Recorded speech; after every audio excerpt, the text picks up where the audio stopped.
Hey everybody, it's Lily. It is day 28, completed bulk shoulders. I can't believe I've completed 4 weeks of Body Beast. It is amazing to think that the time has just flown by with this workout program. So today is the first time I did shoulders, and man, I have to tell you, I am close to failure on all of these. The majority of these weights that I used, I can't lift any heavier at this point because I'm just barely making it to the reps that I have to. So, wow. Raises, presses, upright rows. They did a really cool plate twist where you're holding a plate, lifting it up in front of your face, and then doing like a driving motion, right, turn left, bring down. That was wow. We did some flies with this workout as well, and a Superman stretch, and then we did this twist plank move. Oh, my shoulders were so tired by the time we got to the last set. I could barely hold up my body weight in a plank move, let alone try to do a twist motion at the same time. So that's great.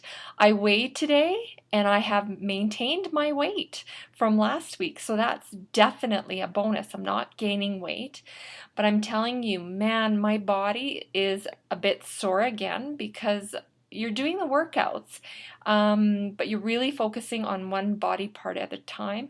And I have to tell you, my upper body is really tired. It has worked hard. So I'm looking forward to another 4 weeks of the bulk phase, really focusing on macros. I really have to make sure I'm hitting that 50% carb and 25% protein with a 25% fat ratio. So now that I know the moves, and a lot of them I've actually reached to failure, it's going to be really to try to build up my strength, try to really push me in terms of what I think I can lift. The moves that I honestly cannot, or I'm really, Sagi talks about keeping form and not moving your body, because if you're moving your body while you're doing a move, you're lifting too heavy. So really focusing on that and trying to eke up my weights as much as I can. Many of you don't know this about me, but I have Raynauds syndrome, so this affects the circulation in the hands. And what ends up happening is that my circulation to the hands tends to, the veins go into a spasm, the arteries and the veins. And the circulation to my hands is extremely poor, and my hands are very sensitive to changes in temperature.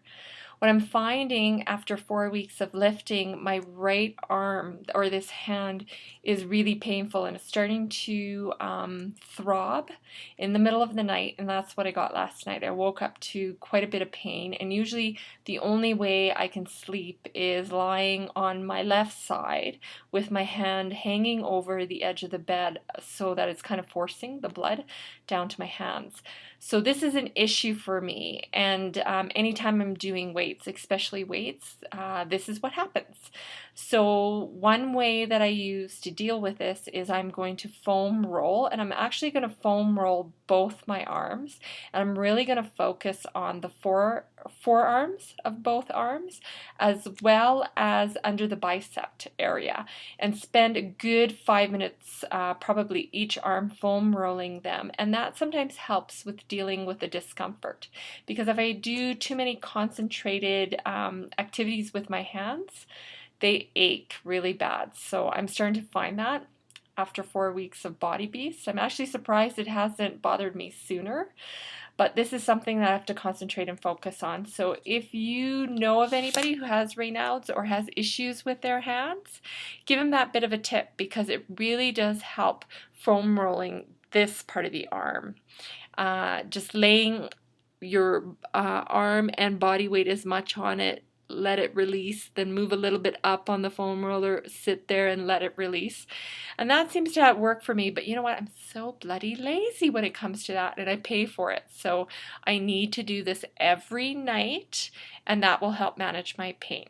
So yeah, something new about me, and so hopefully that will work for you if you have those issues too.